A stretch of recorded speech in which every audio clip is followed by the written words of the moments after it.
Here are 5 cars that are over 10 years old and are still being manufactured as 2017 models. If you or someone you know is out there shopping for a new car, be sure to share this video to them, because we want to help save them from making a long-term financial mistake.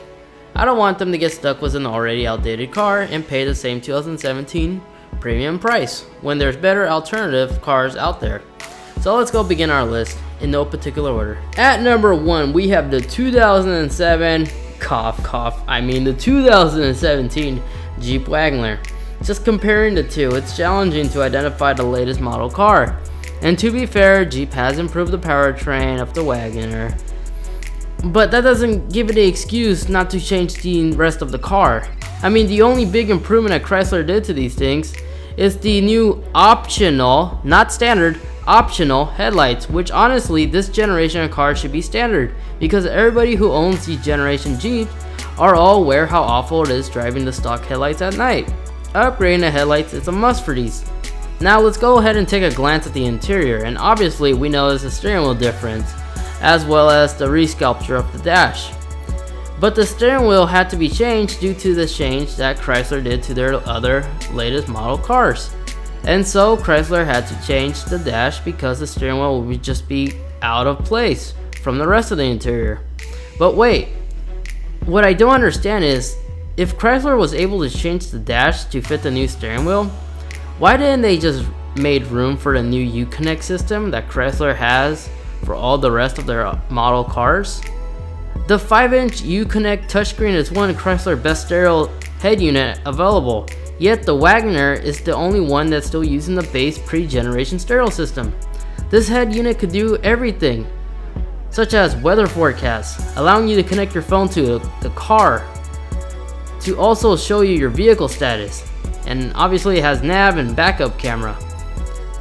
And it also has the convenience of having all the climate control all in one head unit.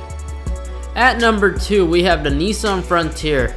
This prehistoric truck is so old, if we take a look at the interior, it still has the old generation Infiniti steering wheel. I can't believe Nissan will think it'll be okay leaving this interior unchanged for this long. I mean, I driven one of these recently, and all I can say is the interior is super cheap, the shift knob is loose, and the handling feels like an 07 car from its generation. It's hard to believe this was a 2017 model. Third car on the list is the Mitsubishi Lancer. This car has been left unchanged for so long that I bet most people forgotten this car even exists. And the only changes that they really did over the years were the new LED driving lights. Even Car and Driver gave this thing a 1.5 star. And just like the Frontier, there hasn't been any big changes since 2008. Which is kinda sad, because Mitsubishi brand was iconic, especially for rally racing and tuner sport cars. But they killed 2 of their babies, the Evo and the Eclipse. It's just a shame. At number 4, we have both the 2017 Lincoln Navigator as well as the Ford Expedition. Comparing the two, we can see a small design change, but in reality they really didn't change much. The rear still resembles the 2017 models, and we get a small change in the interior. Just some small touches here and there, but underneath all that plastic it still shares the same chassis. And we know Ford had many opportunities to fully redesign this.